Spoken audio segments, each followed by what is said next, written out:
आदरणीय मेरे भाई डॉक्टर रमेश रावत,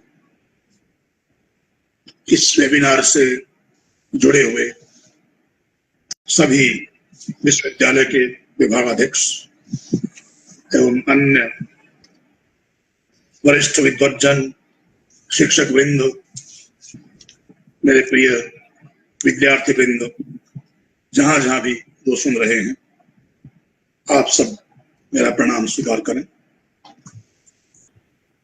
वैदिक संस्कृति में मानव अधिकार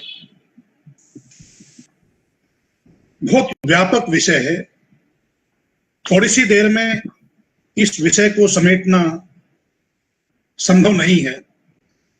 संक्षेप में इस विषय पर थोड़ी सी चर्चा हम करेंगे और ऐसी बातों पर ही चर्चा करेंगे जिन्हें आप सभी जानते हैं। भगवान श्री राम से जब भगवती सीता को या महात्मा भरत को या लक्ष्मण जी को कुछ कहना होता था तो वो कहते थे कि हम आपको याद दिला रहे हैं,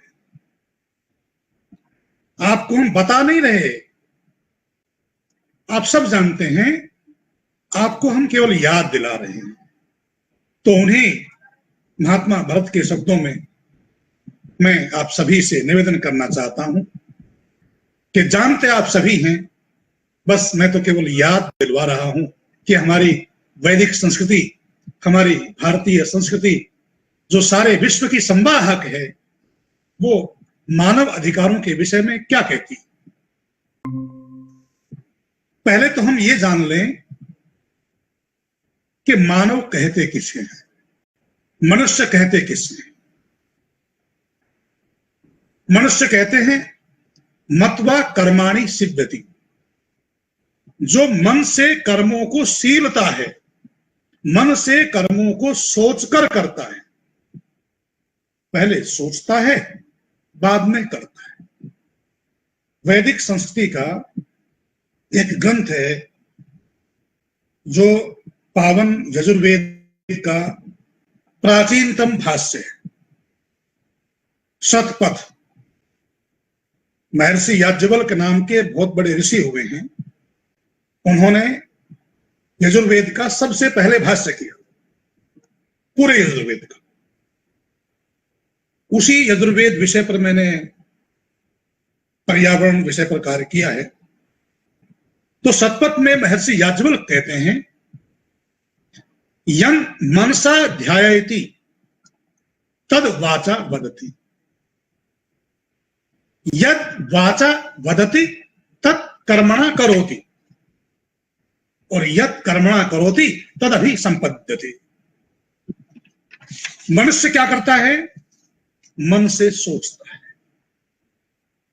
और जो कुछ मन से सोचता है, जो मन से सोचता है वही वाणी से कहता है,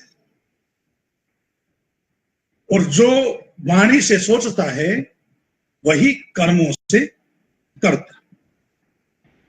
इसलिए क्या कहा? मन, वाणी और कर्म। आज की भाषा में मन, वचन, कर्म की एकता, वो इस कारण से है।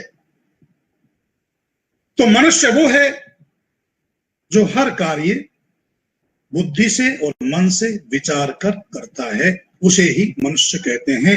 बिना विचारे जो कार्य करता है उसे मनुष्य नहीं कहा जाता। अब अधिकार क्या है? ये तो मनुष्य हो गया जिसके पास बुद्धि है, और मनुष्यों में और मनुष्य से इतर जो प्राणी हैं जितने भी, चाहे पशु पक्षी, कीट पतंग, जलचर, नभचर, थलचर, जो भी हैं, मनुष्य से इतर जितने भी प्राणी हैं, जीव जंतु हैं दुनिया में, मनुष्य में उन सब से केवल एक ही अंतर है, बुद्धि का। मनुष्य के पास बुद्धि है, मनुष्य बुद्धि से विचार करता है, उस बुद्धि को बढ़ा सकता है। जो आपने माता पिता के परिवेश में, समाज के परिवेश में, अपने अध्यापकों के परिवेश में जो सीखा है, उसको आप अपनी बुद्धि के द्वारा बढ़ा सकते हैं। कुत्ते को, गाय को, घोड़े को या अन्य किसी जानवर को आप प्रशिक्षित करते हैं, ट्रेंड करते हैं। जितना आपने ट्रेंड कर दिया, उससे अधिक उस ट्रेनिंग में वृद्धि करने की सामर्थ्य किसी पशु पक्षी की नहीं है। तोता मनुष्य की बोली बोलता है, जितना मनुष्य ने उसको सिखा दिया उतना वो बोल पाएगा, उससे ज्यादा वो नहीं बोल पाएगा। यही स्थिति सभी पशु पक्षियों की, जानवरों की है। जो आपने ट्रेनिंग दे दी, उससे अधिक वो उसमें वृद्धि, बढ़ाव, घटाव नहीं कर सकते। मनुष्य कर सकता है। इसलिए मनुष्य को दुनिया का सबसे श्रेष्ठ प्राणी कहा गया। महाभारत में जो वैदिक संस्कृति का एक महान ग्रंथ है, जिसे पंचम वेद कहा है, महर्षि वेदव्यास जी महाराज कहते हैं, गुह्य ब्रह्म तदिदं वो ब्रवीमि न ही मानुषात श्रेष्ठतरम ही किंचित। तुम्हें बहुत गहरी रहस्य की बात बताता हूं कि मनुष्य से बढ़कर श्रेष्ठ प्राणी दुनिया में कोई नहीं। और यही बात तुलसी ने कही है, यही बात जितने भी महापुरुष दुनिया में हुए हैं उन्होंने कही है कि मनुष्य सबसे श्रेष्ठ प्राणी दुनिया का है। और ये श्रेष्ठ प्राणी होते हुए भी आज इसके अधिकारों की बात आ रही है।